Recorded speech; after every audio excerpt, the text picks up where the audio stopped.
পাঙ্গা গ্রামের বুক চিরে বয়ে গেছে বুড়ি তিস্তা নদী। সেই নদীরই একটি গল্প আজকে আমরা শুনব। একদিন নদীতে একটি মা রাজহাঁস তার বাচ্চাদের নিয়ে সাঁতার কাটছিল। সাঁতার শেষে মা রাজহাঁসটি যখন চলে গেল, একটি বাচ্চা পথ ভুল করে মাকে হারিয়ে অনেক কাঁদতে লাগলো। বাচ্চাটির কান্না দেখে একটি কচ্ছপ এসে তাকে বলল, কি হয়েছে, এত কাঁদছো কেন? কচ্ছপটি বাচ্চাকে বলল, ভয় পেও না, আমার সাথে চলো, আমি তোমার বন্ধু, তোমার খেয়াল আমিই রাখবো। এরপরে কচ্ছপটি বাচ্চাটিকে মজার মজার খাবার খাওয়াতে লাগলো।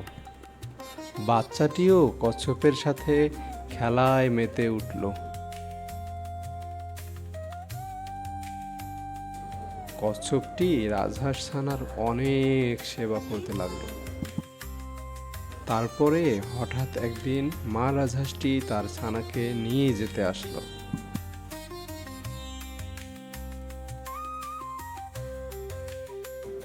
কিন্তু রাজহাঁস ছানাটি কিছুতেই যেতে চাইছিল না।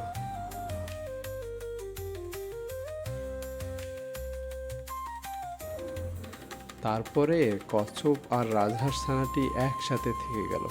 তারা কেউ কাউকে আর ছেড়ে গেল না।